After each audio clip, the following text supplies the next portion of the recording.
છો વિદ્યાર્થી મિત્રો, મજામાં હશો? આજનો આપણો ટોપિક છે પ્રકરણ 6 વિદ્યુત ચુંબકીય પ્રેરણ. તેમાં છે પ્રેરકત્વ. શેની વાત કરે છે? પ્રેરકત્વની વાત કરે છે. એમાં તમને 6.9.1 અનોન્યન પ્રેરકત્વ અભ્યાસ કરી ચૂક્યા છીએ. હવે આપણે અભ્યાસ કરવાનો છે આત્મપ્રેરકત્વ વિશે.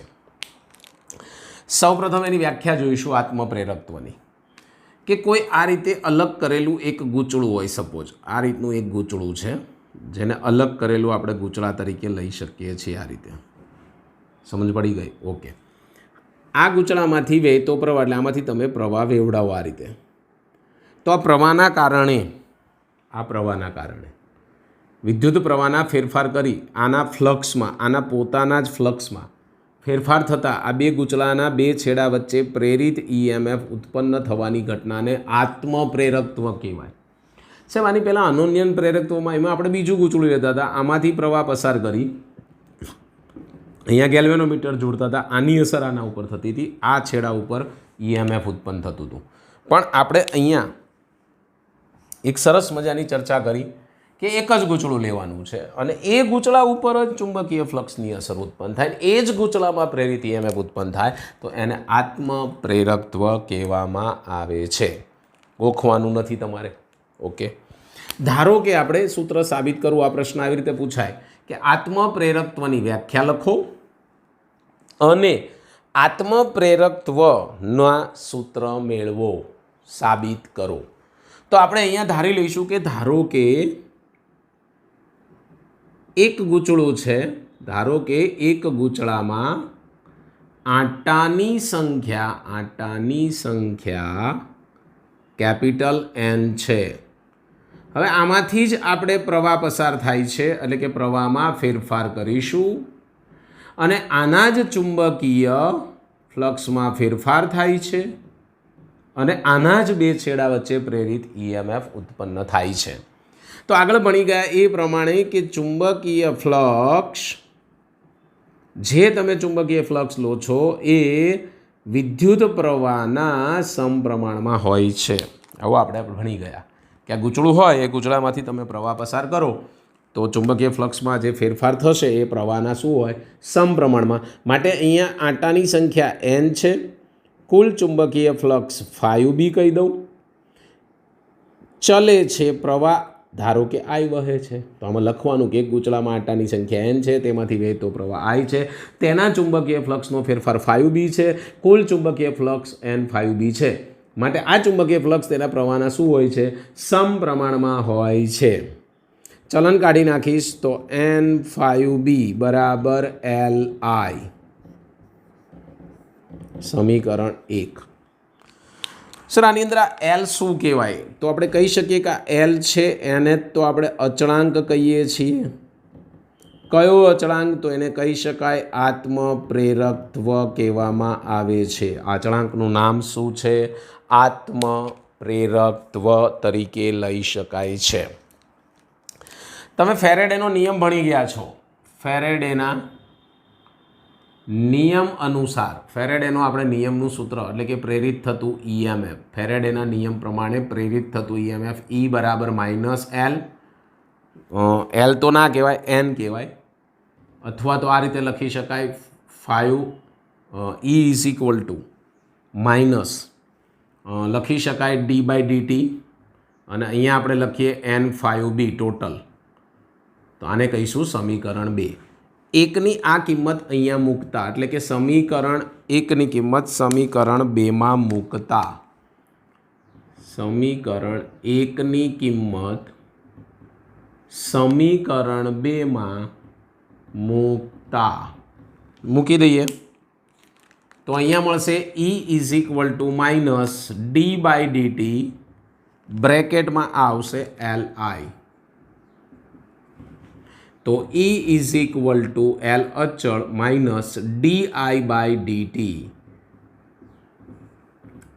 આ પ્રેરિત જે EMF છે એનું સૂત્ર મળી ગયું. શું મળી ગયું? પ્રેરિત EMFનું સૂત્ર. માટે પહેલો પ્રશ્ન અહીંયા સુધી પૂછાય. આને કહેવાય પ્રેરિત ઈએમએફ, પ્રેરિત થતું ઈએમએફ, પ્રેરિત ઈએમએફ, અથવા તો આનું બીજું નામ છે બેક ઈએમએફ, બેક ઈએમએફ. કેમ આવું કીધું બેક?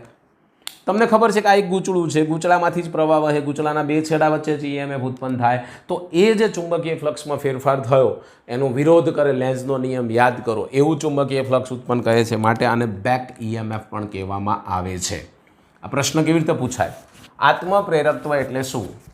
આત્મપ્રેરકત્વની ઘટનામાં ઉત્પન્ન થતા ઈએમએફનું સૂત્ર મેળવો, પહેલો પ્રશ્ન. બીજો પ્રશ્ન કઈ રીતે પૂછાય? આત્મપ્રેરકત્વ એટલે શું? આત્મપ્રેરકત્વ ના બે સૂત્ર મેળવો. તો આમાંથી એલને કરતા કરો એટલે એલ બરાબર આ છેદમાં જશે એટલે શું થશે? N5B/I. This is our first formula આત્મપ્રેરકત્વનું.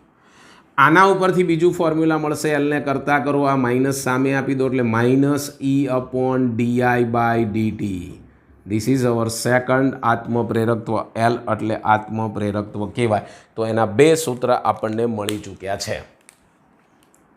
તો તમારે આ મેળવી, પ્રશ્ન આનો આ જ છે, આમાંથી એલને કરતા કરવાનો, આ મેળવીને એમાંથી એલને કરતા કરવાનું, તો બંને સૂત્ર આવી ગયા. ત્રીજો પ્રશ્ન કેવી રીતે પૂછાય? આત્મપ્રેરકત્વની ઘટનાની વ્યાખ્યા લખો. આત્મપ્રેરકત્વના બંને સૂત્ર લખો. તેના ઉપરથી આત્મપ્રેરકત્વની બે વ્યાખ્યા બનશે, બંને વ્યાખ્યા લખો. એકમ પારિમાણિક સૂત્ર જણાવો. આના ઉપરથી શું વ્યાખ્યા બને સર? તો છેદમાં કોણ છે? પ્રવાહ. ગૂંચળું તો એક જ છે, તો લખવાનું કે કોઈ એક અલગ કરેલા ગૂંચળામાં, કોઈ એક આદ લખવાનું, કોઈ એક અલગ કરેલા ગૂંચળામાં છેદમાં પ્રવાહ છે, એકમ પ્રવાહ દીઠ, એકમ પ્રવાહ દીઠ ઉપર NB, એકમ પ્રવાહ દીઠ કુલ ચુંબકીય ફ્લક્સ, કુલ ચુંબકીય ફ્લક્સને શું કહેવાય? આત્મપ્રેરકત્વ કહેવામાં આવે છે. પહેલી વ્યાખ્યા ગોખવાની નથી. કોઈ એક અલગ કરેલા ગૂંચળામાં એકમ પ્રવાહ દીઠ મળતા ઉદ્ભવતા ચુંબકીય ફ્લક્સને આત્મપ્રેરકત્વ કહેવામાં આવે છે. આના ઉપરથી શું મળે? છેદમાં કોણ છે? dI/dt. આને શું કહેવાય? તો એકમ સમયમાં થતા પ્રવાહનો ફેરફાર કહેવાય. ઉપર કોણ છે? EMF. તો અહીંયા લખાય કોઈ અલગ કરેલા ગૂંચળામાં, કોઈ એક અલગ કરેલા ગૂંચળામાં એકમ વિદ્યુત પ્રવાહ દીઠ થતા ફેરફાર ને કારણે ગૂંચળામાં ઉદ્ભવતા EMFને આત્મપ્રેરકત્વ કહેવામાં આવે છે. આ બીજી વ્યાખ્યા ગોખવાની નથી, બંને સૂત્રો પરથી મેં વ્યાખ્યા લખી. હવે આ વ્યાખ્યાના આધારે આપણે તેના એકમ બનાવીશું, આના એકમ લખીશું. અહીંયા લખીએ એકમ. કયા કયા મળે? તો પહેલું તો આના કારણે મળે ઉપર EMF, E એટલે વોલ્ટ, આ સેકન્ડ ઉપર જતો રહે એટલે સેકન્ડ, અને છેદમાં એમ્પિયર પહેલો મળી ગયો. બીજો આ વૈજ્ઞાનિક હેનરી, એની યાદમાં લેવામાં આવે છે. અહીંયા વેબર છેદમાં એમ્પિયર, અથવા આના ઉપરથી લખી શકાય વેબર છેદમાં એમ્પિયર, અથવા ઓમેગા ઇન્ટુ સેકન્ડ. શું લઈ શકાય છે? Omega into second. પારિમાણિક સૂત્ર મેં તમને જે કીધું, કયું કીધું તું યાદ કરો. પારિમાણિક સૂત્ર અનોન્યન પ્રેરકત્વમાં કીધું એ જ આવે, આ એકમ પણ એ જ આવ્યા. એમાં કાંઈ ફેરફાર ના હોય, બે એક જ રાશિ છે, બે અચળાંક છે અને એકના જ કારણે ઉત્પન્ન થાય છે. માટે M1 L2 T-2 A-2. આ પણ અદિશ રાશિ કહેવાય. જો લેવી હોય તો શું લેવાય? અદિશ રાશિ. આમ તો અચળાંક છે અને રાશિ પણ ન કહેવાય, પણ આ લોકોએ નામ આપ્યું છે આત્મપ્રેરકત્વ, એટલે અદિશ રાશિ તરીકે લઈ શકાય છે. પ્રશ્ન મેં તમને કેટલા સમજાવ્યા? ફરી વખત સમજાવું છું કે ભાઈ આત્મપ્રેરકત્વ એટલે શું, તેમાં ઉદ્ભવતા EMFનું સૂત્ર મેળવો. આત્મપ્રેરકત્વ એટલે શું? આત્મપ્રેરકત્વના બે સૂત્ર મેળવો. ત્રીજો પ્રશ્ન, આત્મપ્રેરકત્વના બંને સૂત્ર લખો, તેના ઉપરથી બે વ્યાખ્યા લખો. આને બે વ્યાખ્યા મેં તમને સમજાવી, તેના એકમ પારિમાણિક સૂત્ર જણાવો. હવે પ્રશ્ન એવો છે, સોલેનોઇડ તમે ભણી ગયા. અનોન્યન પ્રેરકત્વમાં પણ ઉદાહરણ કોનું તમે લીધું હતું? સોલેનોઇડનું. તો એમ કહે છે કે લાંબા સોલેનોઇડના કારણે ઉદ્ભવતા EMFનું સૂત્ર મેળવો, અથવા આત્મપ્રેરકત્વનું સૂત્ર મેળવો. શું કહી શકે છે કે લાંબા, પ્રશ્ન આ રીતનો છે કે ભાઈ લાંબા સોલેનોઇડમાં લાંબા સોલેનોઇડમાં અથવા સોલેનોઇડના આત્મ પ્રેરકત્વનું સૂત્ર મેળવો. ઉદાહરણ કોનું લેવાનું કીધું છે? લાંબા સોલેનોઇડનું. સિમ્પલ. પહેલાં તો આની લંબાઈ લેવાની કે ધારો કે લાંબા સોલેનોઇડની લંબાઈ L છે, આડછેદનું ક્ષેત્રફળ A છે, અથવા તો એવું લખવાનું લાંબા સોલેનોઇડની લંબાઈ L, આડછેદનું ક્ષેત્રફળ A, એકમ લંબાઈ દીઠ આંટાની સંખ્યા બરાબર n છે. કઈ રીતે લખાય? કેપિટલ N અપોન L આવું પણ લખાય, કારણ કે કુલ આંટા છેદમાં એકમ લંબાઈ દીઠ કીધું છે તો આપણે લઈ શકાય. આવો એક સોલેનોઇડનું આત્મપ્રેરકત્વનું સૂત્ર મેળવવું છે. શું કરવું છે તમારે? આત્મપ્રેરકત્વનું સૂત્ર મેળવવું છે. હમણાં જ તમે આત્મપ્રેરિત EMFનું સૂત્ર મેળવી ચૂક્યા છો. આત્મપ્રેરિત EMFનું સૂત્ર મેળવી ચૂક્યા છો. શું મેળવ્યું તમે? આત્મપ્રેરકત્વનું EMFનું સૂત્ર, અથવા તો આત્મપ્રેરકત્વનું સૂત્ર પણ તમે મેળવ્યું છે. આત્મપ્રેરકત્વનું સૂત્ર શું છે? હમણાં જ લખીશું. L બરાબર N∅I, 5B ચુંબકીય ફ્લક્સ. ચાલો હવે આમાં શું થશે? તો પહેલાં તો હું અહીં લખી શકીશ કે જ્યાં I શું થાય? પહેલાં તો તમારે I મેળવવા જવો પડે. તો આઈને તો સાહેબ એમને રહેવા દો, એની ક્યાં જરૂર છે? ઓકે. પછી તમારી પાસે સૂત્ર N∅B બરાબર શું થાય? તો N∅B બરાબર તમે કહી શકો છો, પહેલાં N લઈ લો ખાલી. તો N બરાબર આને કરતાં કરીશ એટલે N સ્મોલ l થશે. પહેલું એક આ રીતે લખી શકાય. ડાયરેક્ટ પણ આવે છે, પણ આપણે આ મૂકવું છે એટલા માટે થોડું આપણે સમજીને કરીશું. પછી 5B બરાબર બધાને ખબર છે AB થાય. તો આ બે કિંમત પહેલાં મૂકી દઈએ. L is equal two N small n AB upon I. હવે જ્યાં A બરાબર શું લખી શકાય? તો એ જ લેવાનો છે. B બરાબર શું લેવાનું? μ0 Ni. આગળના ધોરણમાં ભણી ચૂક્યા છો સોલેનોઇડનું ચુંબકીય ક્ષેત્ર. કિંમત મૂકી દઈશ. તો L બરાબર અહીંયા મૂકવાનું છે એટલે μ0 હું આગળ લખીશ. પછી આવશે I, પછી આવશે L, પછી N ગુણ્યા N સ્ક્વેર, પછી A અપોન I. આ બધી જ કિંમત, અને આનો I ઉપર બાકી રહી ગયો, I ઉડી જશે. તો L is equal to μ0 ILAN square. મને આ આત્મપ્રેરકત્વનું સૂત્ર મળી ગયું. કોનું? સોલેનોઇડ માટે. કોના માટે લીધું છે આપણે? સોલેનોઇડ માટે. I બે વખત લખાઈ ગયા છે ભૂલથી. અહીંયા I ઉડી જશે એટલે અહીંયા નહીં આવે. ક્લિયર? એક જ વાર આવે ને ભાઈ, અહીંયા મૂકવાનો એક જ વાર છે. ઓકે. બીજું તમે એક કહો છો કે આ N બરાબર small capital N upon small અહીંયા મૂકી દઈએ. તો L બરાબર μ0 LA, આની જગ્યાએ સ્ક્વેર કરીને એટલે N square upon L square. એક L ઉડી ગયો. L બરાબર μ0 પછી N સ્ક્વેર A/L. આને કહેવાય સોલેનોઇડના આત્મપ્રેરકત્વનું સૂત્ર. કોના માટે પણ? માધ્યમ માટે. આ તમે કોઈ માધ્યમ, હવા માટે. μ0 એટલે હવા, હવાની અંદર મળ્યું. મારે આ જ સૂત્ર માધ્યમમાં જોઈએ છે. માધ્યમ માટે તમારી પાસે સૂત્ર અહીંયા μ0ની જગ્યાએ μ આવશે એટલે L બરાબર μ N સ્ક્વેર A/L. જ્યાં μ બરાબર સૂત્ર છે μ0 μr, કિંમત મૂકી દઈશ. L is equal to μ0 μr N square A/L. તો આત્મપ્રેરકત્વ સોલેનોઇડનું સૂત્ર મળી ગયું. આ એક પ્રશ્ન અલગ જ છે આખો.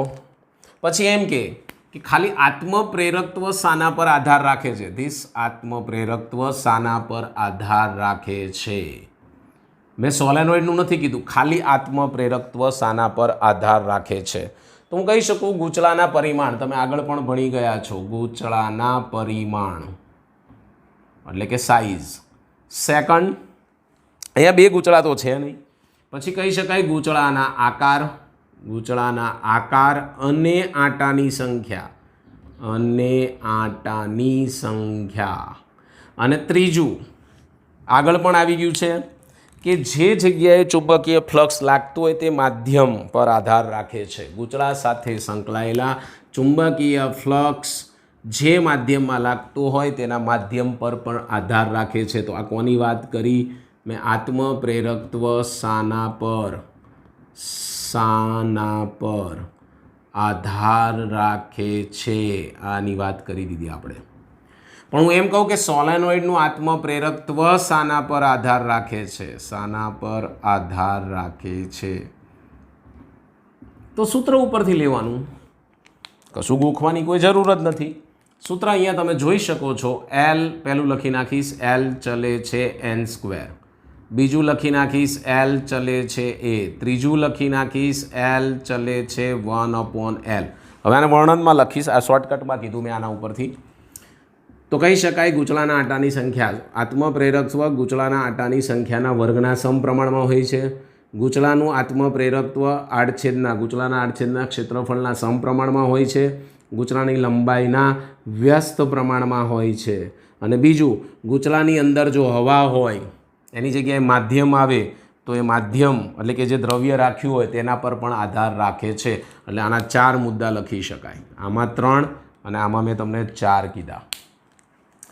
આત્મપ્રેરકત્વ ટોપિકની અંદર હવે લાસ્ટ ટોપિક કે ભાઈ ઇન્ડક્ટર એટલે શું? એટલે કે તમારે ઇન્ડક્ટરની વ્યાખ્યા આપવાની છે. શેની વ્યાખ્યા આપવાની છે? ઇન્ડક્ટરની વ્યાખ્યા આપો. કોની વ્યાખ્યા? ઇન્ડક્ટરની વ્યાખ્યા આપવાની છે. અને ઇન્ડક્ટરમાં સંગ્રહિત ઉર્જાનું સૂત્ર યુ મેળવો એવું કહી શકે. શું કહી શકે? યુ. તો પ્રશ્ન લખીશું પહેલાં કે ભાઈ ઇન્ડક્ટર, હા ઇન્ડક્ટરની વ્યાખ્યા આપો અને સૂત્ર મેળવો. વ્યાખ્યા અને સૂત્ર મેળવો એટલે ઉર્જાનું સૂત્ર આની અંદર લખવાનું, તેની ઉર્જાનું સૂત્ર મેળવો. આવું થોડું લખી નાખજો ડિટેલમાં. તો હું એમ કહીશ કે પરિપથનો જે ઘટક આત્મપ્રેરકત્વ ધરાવતો હોય એ ઘટકને ઇન્ડક્ટર કહેવાય. શું કીધું મેં? પરિપથમાં જે ઘટક આત્મપ્રેરકત્વ ધરાવતો હોય તેને આપણે ઇન્ડક્ટર કહીએ છીએ. ઇન્ડક્ટરની એક સરસ મજાની સંજ્ઞા છે આ રીતની કે આ રીતે ઇન્ડક્ટરની સંજ્ઞા દોરવામાં આવે. પરિપથમાં આવું સંજ્ઞા દોરવાનું, એમાં એક છેડો પ્લસ હોય એક છેડો માઇનસ હોય એટલે બેટરી સાથે આ પ્રમાણે જોડવામાં આવે છે. બીજું, આને આપણે કેપિટલ એલ સંજ્ઞા લખી શકીએ કારણ કે ઇન્ડક્ટર માટે કેપિટલ એલ સંજ્ઞા છે. હવે આપણને સૂત્ર મેળવવાનું કીધું તો મેં તમને સમજાવ્યું એ પ્રમાણે કે અહીંયા આત્મપ્રેરકત્વના કારણે બેક EMF ઉત્પન્ન થાય છે. તો તમે એમ કહી શકો કે જ્યારે ગૂંચળામાંથી પ્રવાહ વહે છે ત્યારે ચુંબકીય ફ્લક્સ ઉત્પન્ન થાય છે. આ ચુંબકીય ફ્લક્સની વિરુદ્ધ દિશામાં પ્રેરિત EMF થાય છે જેને આપણે બેક EMF કહીએ છીએ. શું કહીએ છીએ? Back EMF. માટે આ બેક EMFની અંદર ચુંબકીય ફ્લક્સનો વિરોધ કરતી દિશામાં કાર્ય થાય છે અને આ કાર્યના કારણે મળતો સૂક્ષ્મ કાર્ય અથવા સૂક્ષ્મ power dW/dt is equal two mode of EI એટલે કે VI. તમે પાવરનું સૂત્ર ભણી ગયા, P = VI. આ પાવરને W/T કહેવાય, 11મા ધોરણમાં ભણ્યા. તો dW/dt Vની જગ્યાએ મોડ ઓફ E અને I મૂકવામાં આવે છે. આગળ વધીશું કે જ્યાં મોડ ઓફ E બરાબર તમે આના જ અનુસંધાનમાં ભણી ગયા છો. સૂત્ર હમણાં જ મેં તાજું ગરમ ભણાવ્યું છે, એ જ આની અંદર મૂકી દેવાનું છે. તો dW/dt બરાબર L di/dt into I. dt ઉડી ગયા તો dW is equal two LI/di. મને સૂક્ષ્મ કાર્ય મળ્યું. શું મળ્યું? સૂક્ષ્મ કાર્ય. મારે કુલ કાર્ય જોઈએ છે તો હું લખીશ કે ભાઈ 0 થી I પ્રવાહ જ્યારે વહેતો હોય ત્યારે થતું કુલ કાર્ય W ઇઝ ઇક્વલ ટુ સંકલનમાં 0 થી I અને આ dW મૂકી દેવાનું છે. dWની જગ્યાએ આખું કિંમત મૂકવાની, એમાં L અચળ છે, I/di. W બરાબર Iની 1 ઘાત એનું સંકલન I²/2 એટલે 1 ઘાત વધે એ વધેલી ઘાત છેદમાં જાય. વારાફરતી કિંમત અને આને યુ કહી શકું, સંગ્રહિત ઉર્જા. શું કહી શકાય? ઇન્ડક્ટરમાં સંગ્રહિત ઉર્જા L I²/2 0 no square by 2 માટે U is equal two L બ્રેકેટમાં I²/2 વ્યવસ્થિત લખીએ 1/2 Li², આવું સાબિત કરવાનું પણ પૂછાય. ઇન્ડક્ટરમાં સંગ્રહિત ઉર્જાનું સૂત્ર U બરાબર 1/2 Li² સાબિત કરો. આ સૂત્ર આપણી પાસે ગતિ ઉર્જાનું સૂત્ર છે 1/2 mv² સાથે સામ્યતા ધરાવે છે. જેવું અહીંયા પદાર્થ માટે જડત્વની ચાક માત્રા અથવા જડત્વ તરીકે દળ કામ કરે છે, એમ અહીંયા ઇન્ડક્ટર કામ કરે છે. એલ પ્રવાહ કે વિદ્યુત પ્રવાહ માટે કોણ કામ કરે છે? ઇન્ડક્ટર. તો વિદ્યાર્થી મિત્રો, અહીંયા આપણું આત્મપ્રેરકત્વ પૂર્ણ થાય છે. આના પછીનો ટોપિક છે એસી જનરેટર. પણ હું પહેલાં, તમને ખબર છે મારી ટેવ પ્રમાણે કે આના દાખલા પહેલાં પૂરા કરીશ, પછી હું લાસ્ટ ટોપિક છે આ ચેપ્ટરનો એસી જનરેટર. અને this is four most time P because of આના પછીનું 8મું ચેપ્ટર તમારા માટે ઉપયોગી છે. એમાં આ એસી જનરેટરમાં ટપ્પો પડ્યો હશે તો જ ખબર પડશે. માટે મારા વિડીયો જોતા રહો છેક સુધી અને ભણતા રહો.